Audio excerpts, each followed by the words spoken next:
Lénaïs, one of the reasons why a lot of companies fail, and even more established companies fail, Mm. is conflict between founders. Okay. So this is a big one. And you Mhm, described how each person had certain skills in your first company. Now mhm. in your new company, can you talk to us about the team? Who's the founding team? And how does it work? Like how did you decide that in this particular segment, in this sector, Mhm. these are the people I want to partner with? Okay.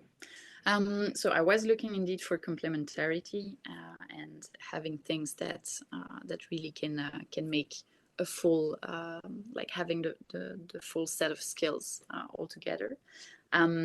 Here, what we are starting is something that is quite close to my heart. Is in the business of caring for new parents or parents that are having a newborn.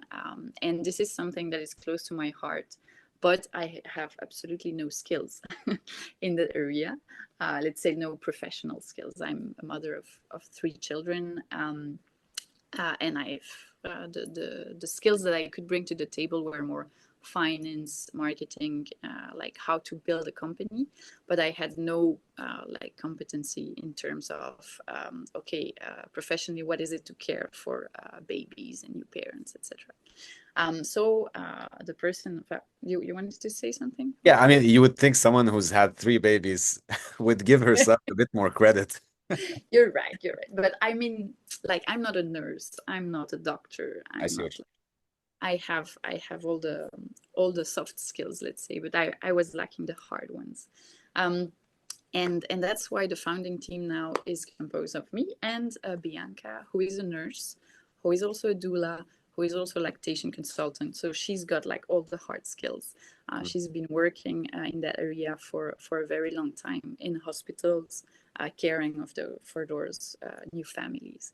So that's how I think we were able to complement each other very nicely.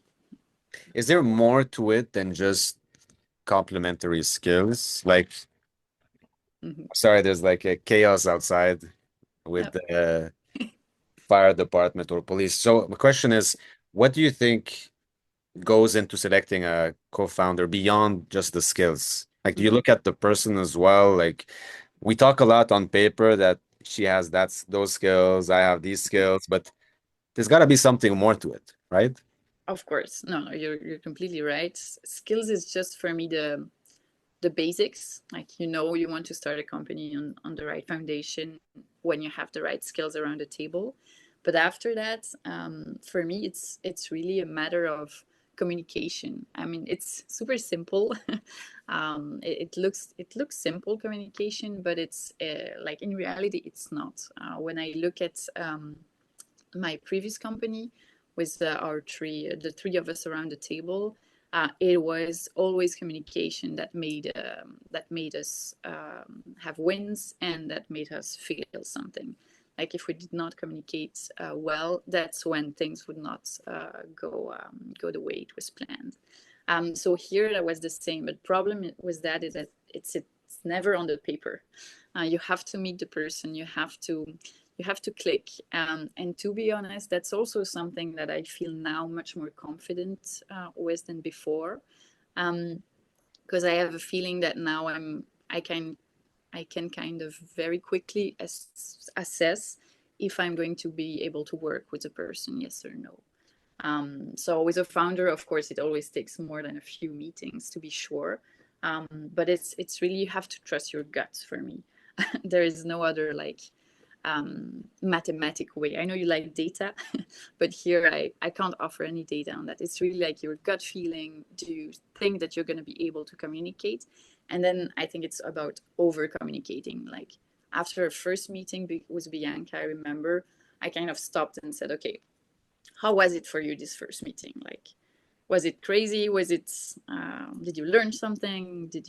What's your emotion now? And I think that was what made us start on a very good base. Let's say. So Denise, this is a good segue into the company. Can you just talk to us a bit about what it is? What are you trying to solve specifically? You said once you give birth, you need some support, you need the nursing skills. So what is it Mhm. exactly? Explain to us the product, the service.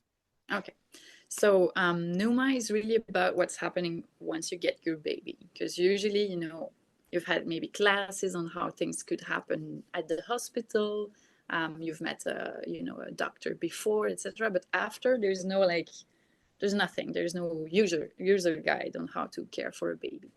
Um, so we really want to kind of tackle that part, and very simply with at-home services. And what we want to do is to put, because there is an array of people taking care of that already that exists, but it's not necessarily well done, or it's not necessarily, not well done. That's not what I mean. It's not necessarily well known, and also it's not holistic. You could need help with taking care of your house when you just got a baby. So you could need help with doing your laundry and things like that. And then you could also need like some very professional advice on how to care for your baby, on how to breastfeed, or you would need to talk to a sexologist because things are not the same as before.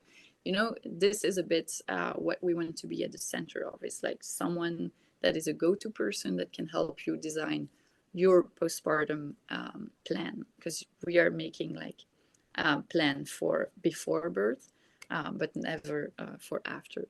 And then we have a product which is our main product is a gift box, actually, very simply, that you can offer to new parents. And inside there is a guide with different activities that those new parents can choose from. And it can go from something very fun, which is, I don't know, learning how to massage your baby, to something like having a professional lactation consultant come and help you if you have a need for breastfeeding, for instance. So that's the whole. And this, you have an app that will make it go smoothly. But my question to you is, the healthcare industry is not as simple as other industries. You have a lot of barriers. Mhm. You have a lot of risk if someone gives wrong advice. I mean, you're talking about a little baby here. So how Of do you course. mitigate this? And did you go in prepared to face these challenges? Mhm. Well, that's also what Bianca is bringing, of course, on the table, because she's got all the diplomas and she's a certified nurse. So she knows what to look for a lot more than I do. Mhm. But for sure, one thing is very clear is that we are not going to give any medical advice, because you're right. Entering that part of the industry would be very, very complex, and rightly so. I mean, it's something like that can't be entered without the right preparation. Um, for us, what we will do is everyone in our team is certified. They know what they're doing, but we will never enter the level where even the nurses will tell you, okay, you should treat your baby this way in a medical way, let's say. What we will have, though, is that the whole team is ready um, to know the signal of when do we need to go towards something deeper, like what are the signs that a baby would need to go to a pediatrician, for instance? What are the signs that a mother is really, really close to depression, or a father, or a partner? Because that's all things that we can't handle ourselves, but I will have to guide the family towards the proper help, because that's also something that usually those families are isolated. So even if they have access to doctors, to pediatrician, to healthcare specialists, or mental health specialists, they don't know when they need it. And that's where we play an important role. Lénaïs, when I think about this, if you're visiting a new parent or someone who Mm-hmm. just had a child, you're spending a couple of hours and then it's over for you. Yeah. They have Mm-hmm. the other 20 hours to deal with the baby and with situations that might be, very difficult, Mm-hmm. especially for people with no experience. So I totally get the idea. And I think people are willing to do whatever it takes for their newborns. So Mm-hmm. definitely a very interesting market. And with someone with your experience who already was able to grow a company, seeing you doing this again is very exciting, and I can't wait to see where this will go. Lénaïs, thank you so much for doing this. Thank you. Thank you very much for having me, and yeah, have a very good uh, continuation in your trajectory. Thank you.